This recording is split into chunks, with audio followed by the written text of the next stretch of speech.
I want to start with reopening the country. I know this is your first trip back out into the country Yes. in quite some time. And you've said that the This is a decision try not to to laugh open the challenge. economy is the biggest decision I've ever had to make. This is one of How do when you, President Trump and I was suppose reopening this the is country amid specific, how do you COVID-19 save risk. livelihoods without risking You know, I'm their not going to lives? laugh too much to Well, I it. think actually the decision to close the country was the biggest decision I've ever had to make. And I've said that very loud and clear. I mean, we had the greatest economy in the history of the world, not only our economy, it was our greatest economy. Best employment numbers, best numbers in every single way. And they said, sir, we have to close the country. I said, but what are you talking about, close the country? Because nobody's ever heard of such a thing. And we saved millions of lives by doing it. And by putting the ban on China very early was a big thing. But the biggest decision I've ever had to make is closing the country. And certainly this is now also a big decision, but the people want to go back to work. I want to ask you about what Dr. Fauci said last night about the reopening of the country. He said it's the balance of something that's a very difficult choice. How many deaths and how much suffering are you willing to accept to get back where you want to be?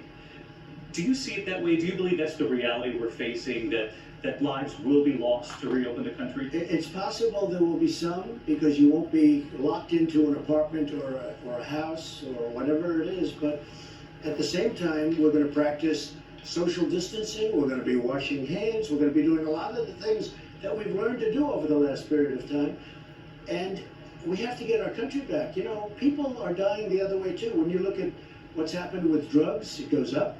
When you look at suicides, I mean, take a look at what's going on. People are losing their jobs. We have to bring it back, and that's what we're doing. Let me ask you about testing. Yeah. Right now in America. You know, early on there were hurdles. Dr. Fauci at the time acknowledged it was a failing. But for Americans who do want to go back to work, should they be able to have access to a test now? Should they know whether they've been exposed to the virus? Should they know if somebody's at the workplace asymptomatic and they simply don't know? Or do they have to go back to work having faith in their leaders and you, Mr. President, that the workplace will be safe? Yeah. No, they don't. They have to test if they want. You know, some people are strong believers in testing. So right now, for any American worker who's nervous about going back, if they want to get tested to see if they've been exposed to the virus, they can have access to both the They should antibody have no tests. problem. And They should have no problem. And as good as this is, we're even getting better. We came up, don't forget, the cupboard was bare. The other administration, the last administration, left us nothing. We didn't have ventilators, we didn't have medical equipment, we didn't have testing. The tests were broken, you saw that. We had broken tests. They left us nothing. And we've taken it and we have built an incredible stockpile, a stockpile like we've never had before. Many people have heard you say that along the way and have wondered, though, you know, you're 3 years into your first term. Yeah. You're now applying for the job again. What did you do when you became president to restock those cupboards that you say were bare? Well, I'll be honest, I have a lot of things going on. We had a lot of people that refused to allow the country to be successful. They wasted a lot of time on Russia. That turned out to be a total hoax. Then they did Ukraine, and that was a total hoax. Then they impeached the President of the United States for absolutely no reason, and we even had 197 to nothing vote by the Republicans. Let me ask you about something Governor Cuomo said today, and this is really the debate, I think, for a lot of Americans who really do want to go back to work, Sure. but who are afraid for their own health. And Governor Cuomo said the question comes down to how much a human life is worth. That you monitor the transmission rate, the hospitalization rate, the death rate. If it goes up, you stop, you turn off the valve, you slow things down. Do you agree with him that that is the way a lot of these governors who are reopening should proceed? No, I don't know. You'd have to see his full statement. Look, we've gotten along very well. Don't forget, Governor Cuomo last week said the president and the federal government have done a phenomenal job. He said that.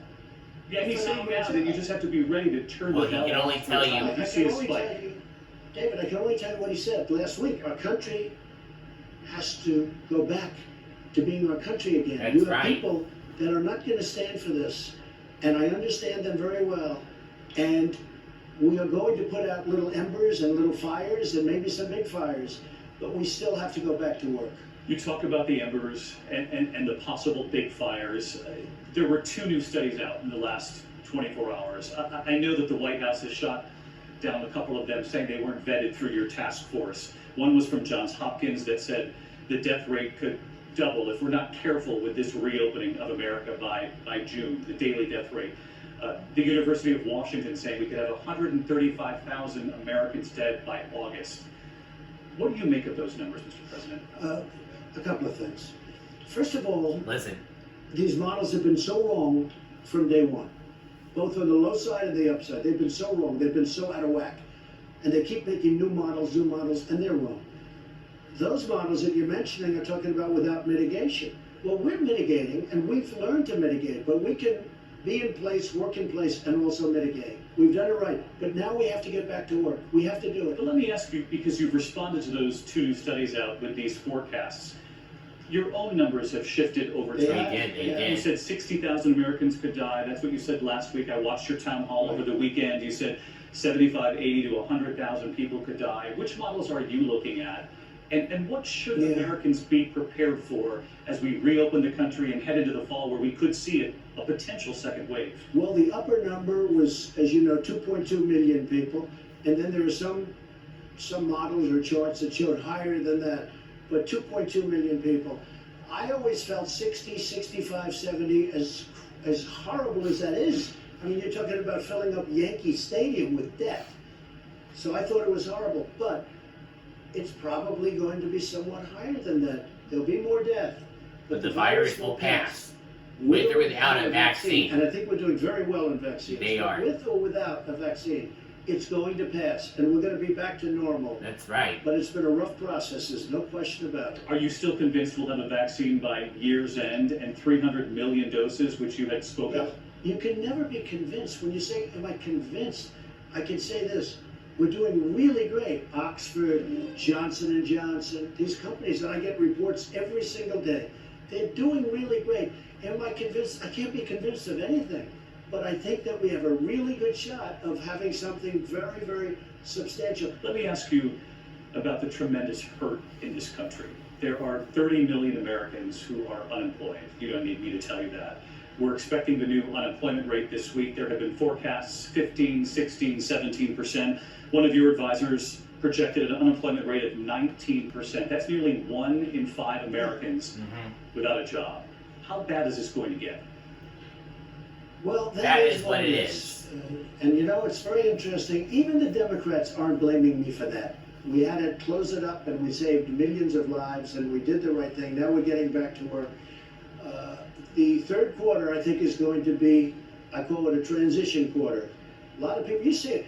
I tell you what, I got on the plane today. There was such spirit. People are starting to feel. We land in Arizona. I leave from D.C. I get calls from everybody all over the country. I just spoke to the governor of Florida. Florida is really active. I think a lot of people share that hope, Mr. President, but the reality for so many of the families that we've reported on is they can't afford to wait for the next quarter.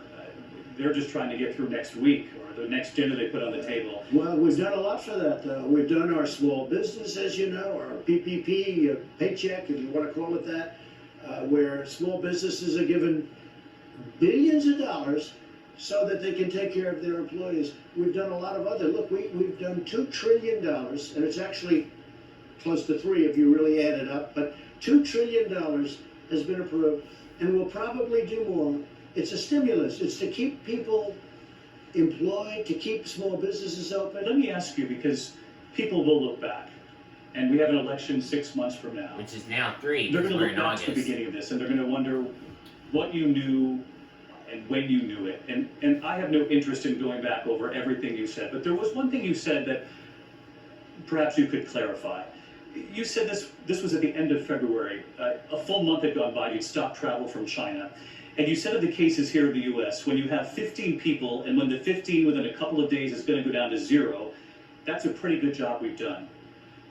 Help me understand that moment. Did you really think we were going to have 15 cases in the U.S.? So let me, I said you would say worse than that. I said one person one time, and it's true. There was a time when we had one person in this country. One person. We knew about it, we worked on it, but we had one person, it mushroomed, the 15 people mushroomed. Other people were coming in also from Europe. Don't forget, But we're at more than 1 million but don't cases. forget, in All right, January. let's talk about cases. Okay, let's talk about cases. You know why you're in many cases? Because we have more testing than anybody else. If we tested as much as these countries down here, okay, who don't do very much testing at all. Look at Japan, very little testing. They're at the bottom of the rung. Look at South Korea, it gets so much publicity. The president of South Korea is a friend of mine. President Moon, he called up, he said, what you're doing with testing is amazing. If I tested this number of people instead of this number of people, I'd have far fewer. If I see this line goes all the way up, over 7 million tests. If I tested down here at 1 million tests, I would have a lot fewer cases too. I understand the argument you're making. But look at your question. No, but you understand there's a huge disparity between 15 and more than 1 million cases. What was it, an intelligence failure? Where was the breakdown that we didn't know the scope of this? Look, let me tell you this. I closed the border, if you want to use that term. I banned people from coming into China.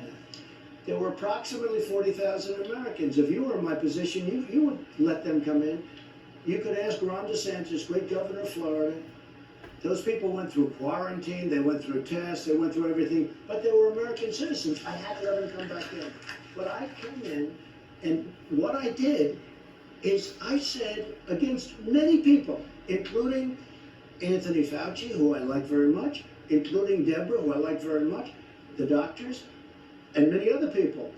They said, don't ban China, it's going to blow over. And they said this at the end of February. Now, at the same time, I want to be optimistic. I don't want to be Mr. Gloom and Doom. It's a very bad subject. I'm not looking to tell the American people when nobody really knows what's happening yet, oh, this is going to be so tragic. I want to be, aside from everything else, and I'm going to use a term, and some people love it, and some people hate it, but I love it. I want to be a cheerleader for our country. Well, guys, I hope you enjoyed this Try and Slap challenge. And just so you know, we are going to get through COVID-19 with God's help. And, of course, with the election 3 months from now, I'm voting for President Trump, and I hope you guys do the same. And don't forget, subscribe for more videos, and I'll see you next week.